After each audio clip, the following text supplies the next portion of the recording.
Bangladesh cricket দলে বড় পরিবর্তন। সময়ের আগেই বিদায় নিতে যাচ্ছেন টাইগারদের pace bowling coach Andre Adams. তবে প্রশ্ন, কে হবেন তার স্থলাভিষিক্ত?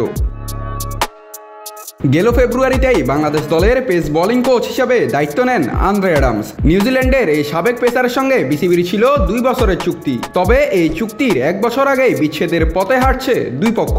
বিসিবির একাধিক সূত্র নিশ্চিত করেছে আসন্ন জিম্বাবুয়ের বিপক্ষে হোম টেস্ট সিরিজই হতে যাচ্ছে অ্যাডামসের শেষ সিরিজ। কারণ তার কাজের ধরনে পুরোপুরি সন্তুষ্ট নয় বাংলাদেশ ক্রিকেট বোর্ড। তাই তো নতুন পেস বোলিং কোচের সন্ধানে নেমেছে বিসিবি। শোনা যাচ্ছে পাকিস্তানের সাবেক পেসার ওমর গুল বা অস্ট্রেলিয়ার বিশ্বকাপ জয়ী বোলার শন টেটি নিতে পারেন এই দায়িত্ব।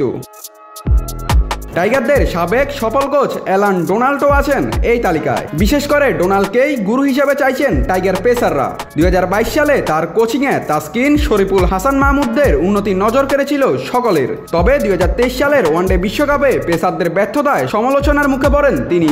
আর বিশ্বকাপ শেষে চাকরি ছেড়ে দেন ডোনাল্ড। গুঞ্জন উঠেছিল তৎকালীন হেড কোচ হাতুরি সিংয়ের সঙ্গে সম্পর্কের অবনতিই ছিল তার মূল কারণ।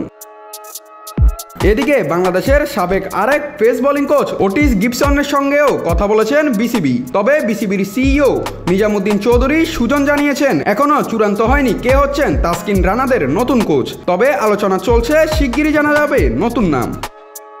নাত রাহুল, নিউজ না স্পোর্টস।